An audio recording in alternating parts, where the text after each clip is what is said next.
ऊसदर मुद्द्यावरून शेतकरी संघटना आक्रमक झाल्यात। कारखानदारांचा 3400 रुपये ऊसदर मान्य नाही। कारखानदार आणि संघटनांची बैठक घेऊन तोडगा काढावा अशी मागणी स्वाभिमानी शेतकरी संघटनेचे अध्यक्ष राजू शेट्टी यांनी केली। ऊसदराच्या मुद्द्यावरून आता कोल्हापूर जिल्ह्यात शेतकरी संघटनांनी आक्रमक भूमिका घेतली आहे। आज याच पार्श्वभूमीवर स्वाभिमानी शेतकरी संघटनेचे नेते आणि अध्यक्ष राजू शेट्टी यांनी पदाधिकाऱ्यांसह कार्यकर्त्यांची बैठक घेतली। या बैठकीत कारखानदार जाहीर करत असलेला 3400 रुपयांचा दर मान्य नसल्याचं सांगत खरं तर सोमवारपर्यंत जिल्हा प्रशासनाने कारखानदार आणि संघटनांची बैठक घेऊन तोडगा काढावा अशी मागणी देखील करण्यात आली आहे।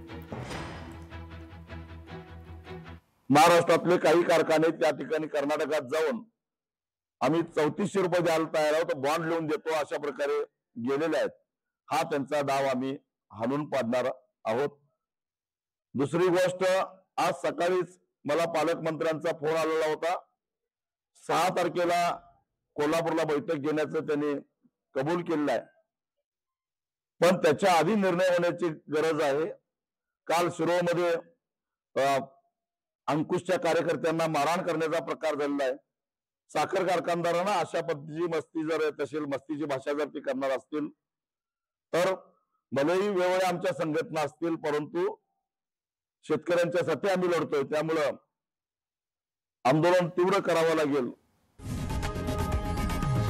लोकशाही मराठी ऐका, पहा, जागरूक रहा।